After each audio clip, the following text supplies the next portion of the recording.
लोग सब ठीक ठाक हैं? अस्सलाम वालेकुम। कैसे हैं आप लोग? सब ठीक ठाक हैं? अच्छा जी, हम इनकम टैक्स ऑर्डिनेंस को डिस्कस कर रहे थे, उसके ऊपर आज हमारा ये जो लेक्चर है ये है लेक्चर नंबर 17। आज के लेक्चर के अंदर हम डिस्कस करेंगे पाकिस्तान सोर्स ऑफ इनकम।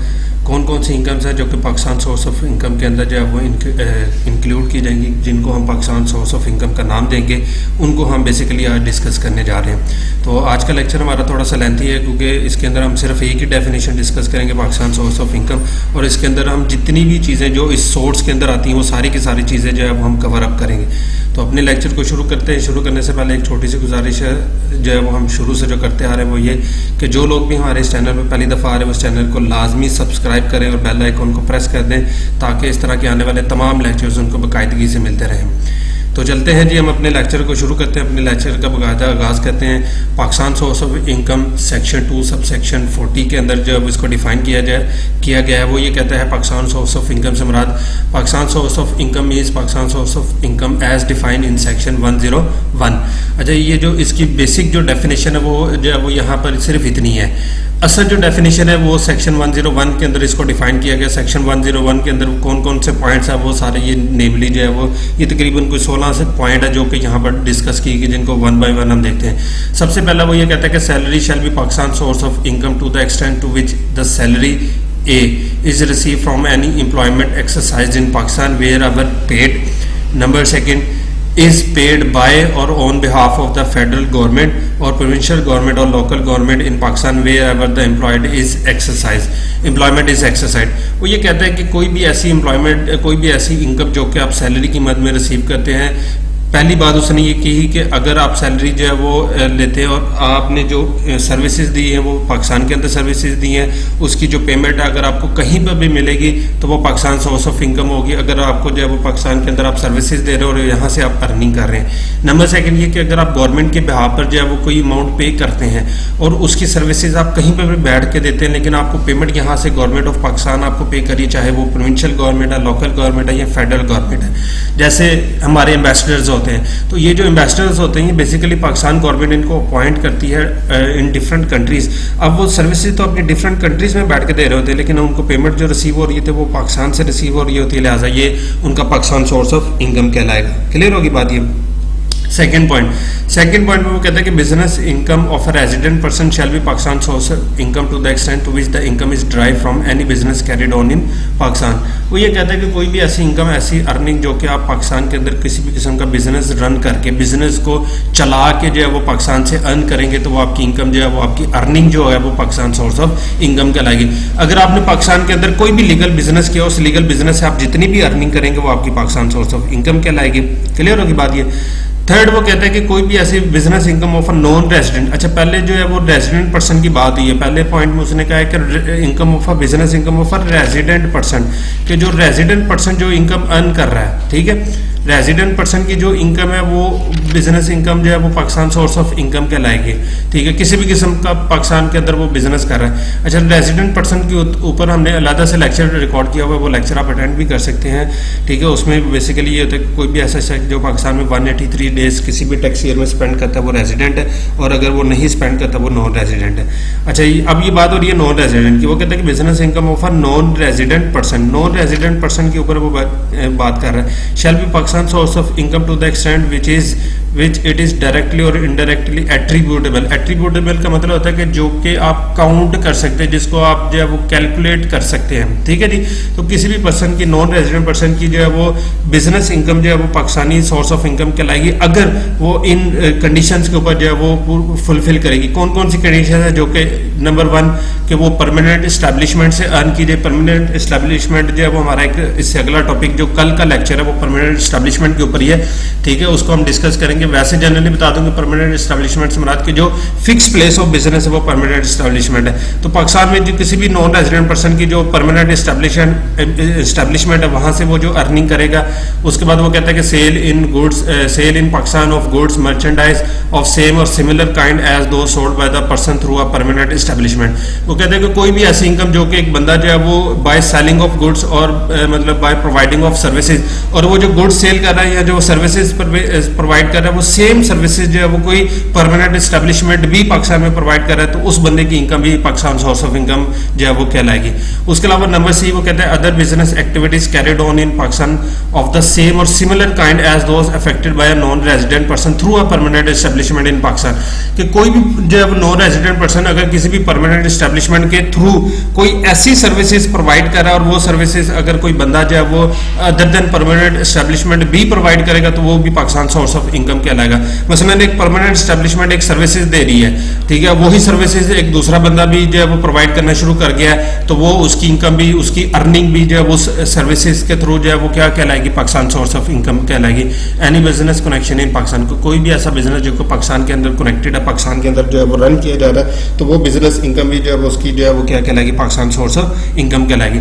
उसके बाद वो कहते हैं इंपोर्ट ऑफ गुड्स वेदर और not the title of the good passes outside Pakistan if the import is a part of an overall arrangement for the supply of goods, installation, construction, assembly, commission, guarantees or supervision activities and all other principal activities are taken to or performed either by the association of person supplying the goods or its permanent establishment, मतलब या तो association of person या permanent establishment, whether or not the goods are imported in the name of person, association of person or any other person। अच्छा, इस point के अंदर उसने क्या कि इंपोर्ट ऑफ गुड्स, कि कोई भी जो गुड्स जो आप इंपोर्ट कर रहे हैं वो पाकिस्तान सोर्स ऑफ इनकम, मतलब at the time of import जो है वो उसको Pakistan source of income declare कर दिया जाएगा, चाहे उसकी जो ओनरशिप है या उसकी जो इंपोर्ट है वो उस बंदे के ओरिजिनल नाम पे हो रही है या नहीं हो रही, एसोसिएशन ऑफ पर्सन के नाम पे हो रही है या नहीं हो रही, डजंट मैटर। वो बंदा इंपोर्ट कर रहा है, उसकी कंपनी इंपोर्ट कर रही है, उसकी एसोसिएशन ऑफ पर्सन इंपोर्ट कर रही है, तो वो जो इंपोर्ट आप चीज़ें कर रहे हैं वो आपकी जो है वो इंपोर्ट जो है वो पाकिस्तान सोर्स ऑफ इनकम कहलाएगा at the time of import. Import के वक्त ही उसको जो है वो पाकिस्तान सोर्स ऑफ इनकम जो है उनकी एक सेल वैल्यू डिफाइन कर दी जाएगी और उसी को आपकी इनकम कंसिडर कर लिया जाएगा और उसी को आपकी जो है वो इनकम के अंदर शामिल कर लिया जाएगा। ठीक होगी बात ये। अच्छा, यहाँ पर उसने एक एक्सप्लेनेशन में एक बात कही है, वो कहता है कि for the removal of doubt it is clarified that where the income is subject to taxation under section 5A 5AA 6 7 7A। ठीक है, यहाँ पर उसने ये कुछ जो है वो डिस्कस किए हैं। 5A उसने डिस्कस किया है। 5A बेसिकली जो है वो अनडिस्ट्रीब्यूटेड प्रॉफिट को डील करता है कि ऐसे प्रॉफिट जो कि अनडिस्ट्रीब्यूटेड है, और 5AA जो है वो डील करता है इन्वेस्टमेंट इन स्कूल्स। ठीक है, और उसके बाद जो है वो मतलब return on investment in schools, और जो 6 है वो 6 डील करता है payment to non resident person, और 7 जो है वो शिपिंग मतलब को डील करता है। 8 ट्रांसपोर्ट को डील करता है नॉन रेजिडेंट पर्सन की जो है, और जो 7A है वो बेसिकली जो है वो शिपिंग ऑफ रेजिडेंट पर्सन। अच्छा, जो 7 है वो नॉन रेजिडेंट पर्सन शिपिंग या transportation, 8 transportation of non resident, और 7A जो है वो resident.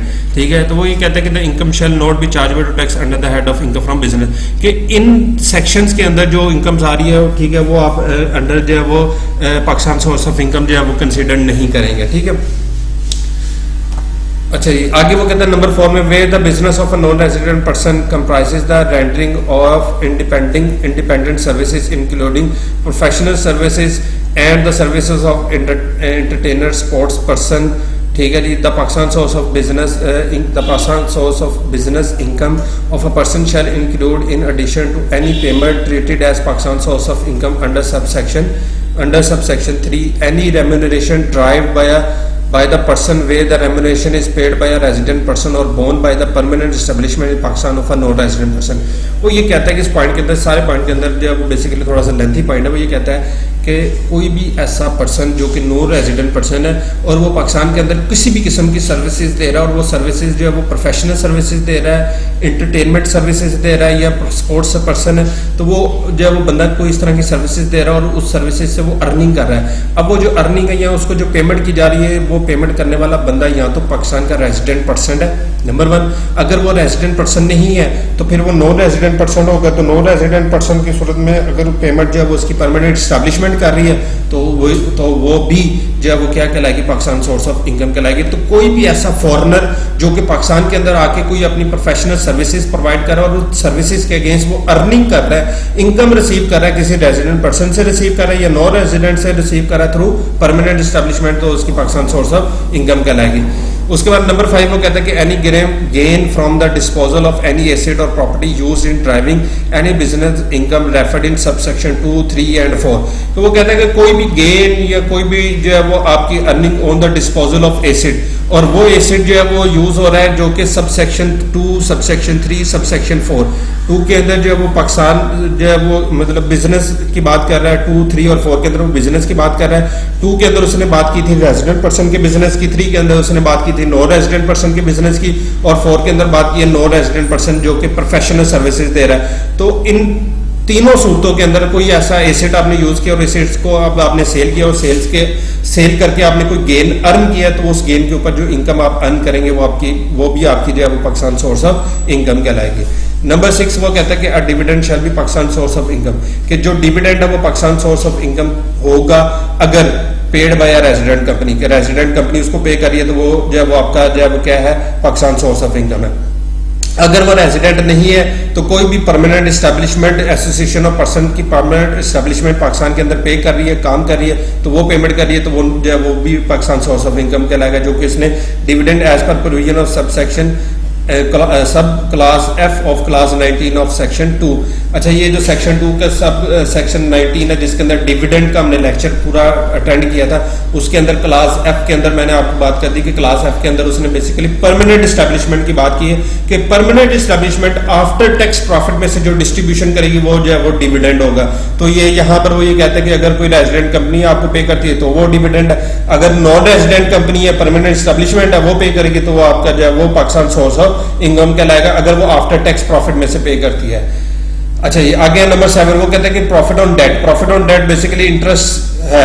Profit on debt shall be a Pakistan source of income. Number 1 paid by a resident person, के वो कहते हैं कि जी paid by a resident person except where the profit is payable in respect of any debt used for the purpose of business carried on by a resident outside Pakistan through a permanent establishment. अच्छा, वो कहते हैं कि profit on debt Pakistan source of income कहलाएगा अगर जब उसकी payment जब वो कर रहा है रेजिडेंट पर्सन।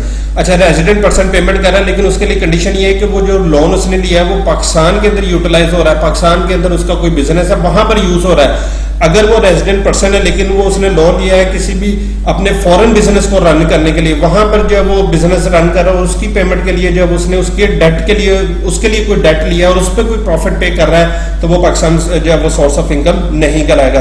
तो इसके लिए कंडीशन फिर क्या हुई कि वो बिजनेस जो है वो पाकिस्तान के अंदर मौजूद होना चाहिए, पाकिस्तान के अंदर रन होना चाहिए, तो फिर वो आपका पाकिस्तान सोर्स ऑफ इनकम कहलाएगा।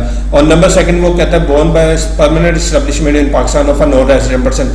अगर नॉन रेजिडेंट पर्सन की कोई भी परमानेंट एस्टेब्लिशमेंट पाकिस्तान के अंदर मौजूद है और वो किसी किस्म का जो है वो डेट के ऊपर प्रॉफिट पे करिए तो वो भी प्रॉफिट जो उसने पे किया वो भी जो है वो क्या कहलाएगा आपका जो है वो पाकिस्तान सोर्स ऑफ इनकम कहलाएगा। नंबर 8 उसने क्या रॉयल्टी। रॉयल्टी बेसिकली क्या होता है कि अगर आप अपने किसी एसेट की यूज करने के राइट्स जो देते हैं वो रॉयल्टी होता है। Rights to use an asset, उसके जो सर्विस आप लेते हैं वो आपकी रॉयल्टी है। तो रॉयल्टी के अंदर भी वो कहता है कि paid by a resident person, कि अगर कोई भी रेजिडेंट पर्सन जो है वो पे करेगा तो वो आपकी रॉयल्टी है, ठीक है। Except where the royalty is payable in respect of any right, property और इंफॉर्मेशन यूज्ड और services utilised for the purpose of a business carried on by a resident outside Pakistan through a permanent establishment, कि अगर कोई भी resident person payment करेगा तो वो royalty Pakistan source of income कहलाएगी, एक्सेप्ट कि उसने वो रॉयल्टी यूज की है किसी फॉरेन बिजनेस के ऊपर। फॉरेन बिजनेस के ऊपर, बंदा वो पाकिस्तानी है लेकिन बिजनेस फॉरेन है, तो उसके ऊपर वो रॉयल्टी अगर पे कर रहा है तो वो पाकिस्तान सोर्स ऑफ इनकम नहीं कहलाएगी। और नंबर 2 में कि वो borne by permanent establishment in Pakistan of a non resident person, कि अगर किसी भी नॉन रेजिडेंट पर्सन की परमानेंट एस्टेब्लिशमेंट है पाकिस्तान के अंदर मौजूद है, वो जो पेमेंट कर रही है वो नॉन रेजिडेंट पर्सन को जब किसी भी को पे कर रही है वो पाकिस्तान सोर्स ऑफ इनकम कहलाएगी। नंबर 9 वो कहता है कि rental income shall be Pakistan source of income if it is drive from the lease of property in Pakistan whether improved और नॉट। अच्छा, यहाँ पर उसने कहा है कि वेदर इम्प्रूव्ड और नॉट। अच्छा, इम्प्रूव्ड का मतलब होता है कि ऐसी बिल्डिंग जो ऐसी लैंड जिसके ऊपर कोई स्ट्रक्चरल इंप्रूवमेंट कर ली है तो वो इम्प्रूव्ड बिल्डिंग है। अगर खाली प्लॉट है तो फिर वो जो है वो नॉट इम्प्रूव्ड लैंड है। तो वो कहते हैं कि चाहे इम्प्रूव्ड लैंड है चाहे अनइम्प्रूव्ड लैंड है, और अगर उससे जो है आपने रेंटल इनकम अर्न की और फॉर्म एनी अदर इंटरेस्ट और in over immovable property including a right to explore for और exploit natural resources in Pakistan. वो कहते हैं कि कोई भी रेंटल इनकम जो कि पाकिस्तान का जो है वो के अंदर आपकी जो प्रॉपर्टी है उसको अगर आपने लेट आउट किया है और उसकी लेट आउट करने से जो आप रेंटल इनकम रिसीव कर रहे हैं वो पाकिस्तान सोर्स ऑफ इनकम कहलाएगी। अच्छा, पेयर कोई भी बंदा होना चाहिए, चाहे रेजिडेंट है, नॉन रेजिडेंट है, लेकिन अगर वो आपकी पाकिस्तानी प्रॉपर्टी के ऊपर आपको रेंट दे रहा है तो वो आपकी पाकिस्तान सोर्स ऑफ इनकम है। अच्छा, वो रेंटल इनकम आपको किसी भी सूरत में हो सकती है, ओपन प्लॉट की हो सकती है, बिल्डिंग की हो सकती है, या आपकी कोई ऐसी लैंड जहां पर नेचुरल रिसोर्सेज एक्सट्रैक्ट हो रही है वहां से अगर आपको पेमेंट हो रही है तो भी वो आपकी पाकिस्तान सोर्स ऑफ इनकम कहलाएगी। ये था 9। आगे चलते हैं नंबर 10 पॉइंट के ऊपर। 10 के ऊपर उसने कहा कि any gain from the alienation of any property और right refer to in subsection 9। अभी सबसेक्शन 9 हमने पढ़ा है कि rental income of a property. तो यहां पर वो कहते हैं कि अगर आप कोई किसी किस्म का अलायंस करते हैं, मतलब कोई कैलिब्रेशन करते हैं, पार्टनरशिप करते हैं, और from the alienation of any share in a company the asset of which consist wholly or principally directly or indirectly of property or rights referred to in subsection 9 shall be Pakistan source of income। वो कहते हैं कि कोई भी ऐसी जो income जो कि आप अलायंस के थ्रू, पार्टनरशिप के थ्रू, मतलब कैलिब्रेशन के थ्रू अर्न करते हैं, चाहे आपने प्रॉपर्टी रेंट आउट की है, चाहे आपने किसी भी कंपनी के जो शेयर्स हैं, मतलब कंपनी का कोई एसेट है, ठीक है, और वो कंसिस्ट कर रहा है डायरेक्टली इनडायरेक्टली जो है वो पाकिस्तान के अंदर, और वो डायरेक्टली और इनडायरेक्टली जो है वो लिंक कर रहा है सबसेक्शन 9 के अंदर, जिसके अंदर उसने जो है वो रेंटल इनकम की बात की थी, जो कि पाकिस्तान के अंदर आपकी कोई भी प्रॉपर्टी इम्प्रूव्ड या अनइम्प्रूव्ड लैंड के ऊपर जो है वो आप बात कर रहा था। तो उस सब सेक्शन से रिलेटेड जो है वो किसी भी किस्म की जो है वो आपने अगर एसेट को सेल किया, उस सेल के ऊपर आपको कोई गेन हुआ है, उस गेन को भी आप जो है वो क्या कंसिडर करेंगे, पाकिस्तान सोर्स ऑफ इनकम करेंगे। तो इन शॉर्ट अगर आप कहें कि अगर सब सेक्शन 9 के अंदर यूज होने वाली किसी भी किस्म की प्रॉपर्टी एसेट, उसको सेल करने पर जो गेन हुआ है वो भी आपका पाकिस्तान सोर्स ऑफ इनकम कहलाएगा। नंबर 11, एनी पेंशन और annuity shall be Pakistan source of income if it is paid by a resident or borne by a permanent establishment in Pakistan of a non-resident person। कि जो आपकी pension annuity है वो भी आपका Pakistan source of income कहलाएगा अगर वो बोर्न बाय रेजिडेंट पर्सन है, और अगर borne by resident person permanent establishment of a non resident person, यहाँ तो जो है वो बोर्न बाय रेजिडेंट पर्सन होनी चाहिए, अगर जो है वो रेजिडेंट पर्सन नहीं है तो दूसरी सूरत में परमानेंट एस्टेब्लिशमेंट होना चाहिए, तो वो आपकी पेंशन या एन्युटी भी पाकिस्तान सोर्स ऑफ इनकम कहलाएगा। Number 12, a technical fee shell be Pakistan source of income. कि जो टेक्निकल फी है, ठीक है, इसके ऊपर हमने एक लेक्चर भी किया है, टेक्निकल फी अलग है, जो है वो डेफिनेशन थी, उसके ऊपर हमने पूरा लेक्चर भी मौजूद है।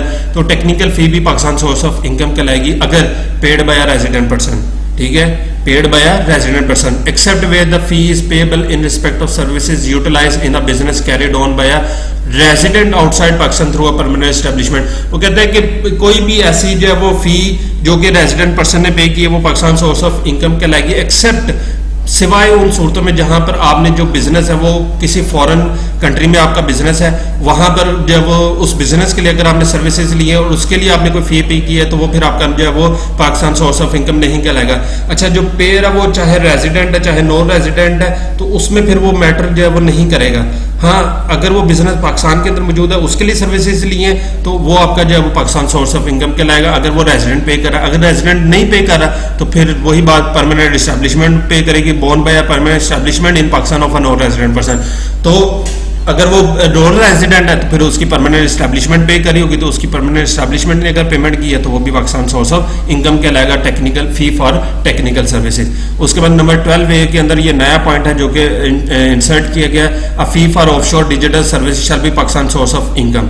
कि फी फॉर टेक्निकल सर्विसेज जो है वो ऑफशोर एसेट्स के लिए, ऑफशोर कंपनीज के लिए जो आप सर्विसेज लेंगे उसके लिए जो आप फी पे करेंगे वो भी पाकिस्तान सोर्स ऑफ इनकम कहलाएगी। नंबर 1 कि अगर पेड बाय रेजिडेंट पर्सन, कि रेजिडेंट पर्सन उसको पे करेगा तो उस सूरत में वो जो है वो क्या कहलाएगी, पाकिस्तान सोर्स ऑफ इनकम कहलाएगी, except where the fee is payable in respect of any services utilised in a business carried on by the resident outside Pakistan through a permanent establishment. ये वही पॉइंट जो पिछले पॉइंटों में डिस्कस करता आ रहा है वो कि ये मतलब कि अगर जो कोई भी फी फॉर ऑफशोर सर्विसेज अगर आप पे करेंगे वो पाकिस्तान सोर्स ऑफ इनकम होगी। सवाए उन सूरतों में जहां पर आपका बिजनेस जो है वो कोई फॉरेन कंट्री में मौजूद है, तो उस फॉरेन कंट्री में अगर आपका कोई बिजनेस मौजूद है और वहां पर जो है वो आपने कोई सर्विसेज अवेल की हैं, उसके लिए आपने जो है वो अगर फी पे किया तो वो पाकिस्तान सोर्स ऑफ इनकम नहीं कहलाएगी। और नंबर बी इसमें borne by permanent establishment of a non resident person, कि अगर फी फॉर ऑफशोर सर्विसेज आपने जो है वो रेजिडेंट नहीं है, नॉन रेजिडेंट पर्सन है, तो फिर permanent establishment of a non resident अगर बेयर करेगी तो वो भी पाकिस्तान सोर्स ऑफ इनकम कहलाएगा। Number 13, any gain arising on the disposal of shares in a resident company shall be Pakistan source of income, कि अगर आपने किसी भी जो है वो रेजिडेंट कंपनी की किसी भी रेजिडेंट कंपनी के शेयर्स के ऊपर जो गेन अर्न किया वो गेन भी आपका पाकिस्तान सोर्स ऑफ इनकम कहलाएगा। अच्छा, रेजिडेंट कंपनी कौन सी होगी? कि ऐसी कंपनी जिसके जो है वो मोर देन 50% शेयर जो है वो लोकल जो पाकिस्तान के अंदर मौजूद लोगों हैं, जनरल पब्लिक उनके पास है, या गवर्नमेंट की जो ऑन्ड कंपनी होती हैं वो आपकी रेजिडेंट कंपनीज कहलाती हैं। तो उनके शेयर्स को सेल करने पर जो गेन होगा वो भी पाकिस्तान सोर्स ऑफ इनकम कहलाएगा। Any amount paid on account of insurance और reinsurance premium by an insurance company to an overseas services overseas insurance और reinsurance company shall be deem to be Pakistan source of income. वो ये कहता है कि इस point के अंदर उसने कहा कि any amount paid on account of insurance और री इंश्योरेंस प्रीमियम, कि अगर कोई भी अमाउंट जो कि इंश्योरेंस की सूरत में पे की है या री इंश्योरेंस, री इंश्योरेंस का मतलब क्या होता है कि एक इंश्योरेंस कंपनी आके किसी चीज को जब इंश्योर करवाती है तो वो री इंश्योरेंस होती है। मसलन अगर मैं एक जनरल पब्लिक हूं, मैंने एक चीज को इंश्योरेंस करवाई है तो वो एक इंश्योरेंस मैंने करवाई है। अब वो जो मेरी इंश्योरेंस कंपनी जिसके पास मैंने जो है वो इंश्योरेंस कराई वो आके किसी और के पास इंश्योरेंस करवाती है तो वो री इंश्योरेंस है। वो ये कहते हैं कि कोई भी पाकिस्तानी इंश्योरेंस कंपनी जो कि मतलब इंश्योरेंस जो है वो करवाएगी और उसकी प्रीमियम पे करेगी तो वो पाकिस्तान सोर्स ऑफ इनकम है। अगर वो इंश्योरेंस नहीं करवा रही या री इंश्योरेंस करवा रही है तो उसके लिए वो प्रीमियम पे करेगी तो वो भी उसका पाकिस्तान सोर्स ऑफ इनकम होगा रिसीवर के लिए। तो जो बंदा रिसीव कर रहा है उसके लिए वो पाकिस्तान सोर्स ऑफ इनकम कहलाएगा। अब वो जो रिसीवर है वो चाहे रेजिडेंट है नॉन रेजिडेंट, उस पर पाकिस्तानी जो है वो टैक्स चार्ज किया जाएगा। Any amount not mentioned in the preceding subsections, ठीक है, shall be Pakistan source of income if it is paid by a resident or borne by a permanent establishment in Pakistan of a non-resident person। तो इसके अंदर उसने सारे points को sum up कर दिया। वो ये कहता है कि पिछले जो 13 पॉइंट्स थे उनके अंदर कोई पॉइंट अगर डिस्कस होने वाला रह गया है, ठीक है, तो उनमें कोई भी पॉइंट जो कि उन 13 पॉइंटों में डिस्कस नहीं हुआ, ठीक है, वो उसने यहाँ पर समअप कर दिया। वो कहता है कि कोई भी अमाउंट जो कि पाकिस्तानी रेजिडेंट पर्सन पे करेगा, अगर वो रेजिडेंट नहीं है तो permanent establishment of a non resident पे करेगी तो वो पाकिस्तान सोर्स ऑफ इनकम कहलाएगा। मतलब कि यहाँ से जो भी बंदा आउटसाइडर्स को इनसाइडर को पेमेंट करेगा वो पाकिस्तान सोर्स ऑफ इनकम कहलाएगा। तो उसके लिए कंडीशन क्या है? पहली कंडीशन ये है कि बंदा यहाँ तो रेजिडेंट होना चाहिए, अगर वो रेजिडेंट नहीं है तो permanent establishment of non resident होनी चाहिए। तो इन सभी सूरतों में वो आपकी अमाउंट जो है वो पाकिस्तान सोर्स ऑफ इनकम कहलाएगी। अच्छा, इस सेक्शन 14 के अंदर जो है वो उसने मजीद 15 के अंदर उसने कहा कि वेयर एन अमाउंट में be dealt under subsection 3 and under another subsection other than subsection 14। ये सेक्शन 14 के अलावा वो कहता है कि 3 या किसी और सेक्शन में वो अमाउंट जो है वो डेल्ट की जा रही है, मतलब अकाउंट फी जा रही है, ठीक है, उसको पाकिस्तान सोर्स ऑफ इनकम जो है वो डिक्लेयर करने के लिए सबसे पहले by first determining whether the amount Pakistan source of income under that sub section, के पहले हम उसको डिटर्मिनेट करेंगे कि वो पाकिस्तान सोर्स ऑफ इनकम है या नहीं है। अगर वो है तो उसके लिए क्या होना चाहिए कि वो रेजिडेंट होना चाहिए पर्सन पेयर, अगर जो वो रेजिडेंट नहीं है तो जो वो परमानेंट एस्टैब्लिशमेंट होनी चाहिए, ठीक है। If the amount is not Pakistan source of income under that subsection then determining whether it is Pakistan source of income under subsection 3, ठीक है। अच्छा, ये यहाँ पर उसने इन पॉइंटों को समअप किया। वो कहता है कि अंडर सब सेक्शन 3 के अंदर उसने बेसिकली बात की थी कि permanent establishment of a non resident person. तो वो कहते हैं कि अगर तो किसी भी पर्सन की इनकम जो है वो आप डिक्लेयर कर देते हैं सब सेक्शन 3 के अंदर फॉल कर रही है तो well and good. In case के अगर वो वहाँ पे फॉल नहीं कर रही तो फिर हम देखेंगे किसी और सेक्शन में वो फॉल कर रही है, तो अगर उस सेक्शन में फॉल कर रही है तो उस सेक्शन के लिए आज Pakistan source of income declare कर देंगे। अगर वो उन सब में नहीं कर रही तो फिर वो जो है वो हम सेक्शन 14 के अंदर देखेंगे, सेक्शन 14 के अंदर डाल देंगे। अगर सेक्शन 14 के अंदर नहीं डाल सकते तो फिर हम बाकियों को डिटरमिनेट करेंगे कि बाकियों को देखेंगे कि वो पेयर जो है वो जो पे करने वाला जो बंदा है वो रेजिडेंट पर्सन है या permanent establishment of a non resident person है। तो हमेशा जो है वो Pakistan source of income in short में अगर इसको समअप करूं तो मैं ये कहूंगा कि जो इनकम है वो पेयर के पॉइंट ऑफ व्यू से डिस्कस की जाएगी। पेयर कौन है? कि अगर मैं पे कर रहा हूं तो मैं रेजिडेंट पर्सन हूं, तो मेरे जो रिसीवर है उसके लिए पाकिस्तान सोर्स ऑफ इनकम है, चाहे वो रेजिडेंट है चाहे वो no resident, it doesn't matter. What does matter is कि पेयर जो है वो कौन है, पेयर जो है वो रेजिडेंट है, तो फिर वो जो है वो इनकम आपकी जो है वो रेजिडेंट जो है वो पाकिस्तान सोर्स ऑफ इनकम कहलाएगी। तो ये था आज का लेक्चर, मतलब थोड़ा सा लेंथी लेक्चर था, इसको जो है वो हमने सारा डिस्कस किया। आई होप कि आपको ये क्लियर किया होगा। कल हम बेसिकली कल हम इंशाल्लाह जो है वो परमानेंट एस्टेब्लिशमेंट के ऊपर बात करेंगे।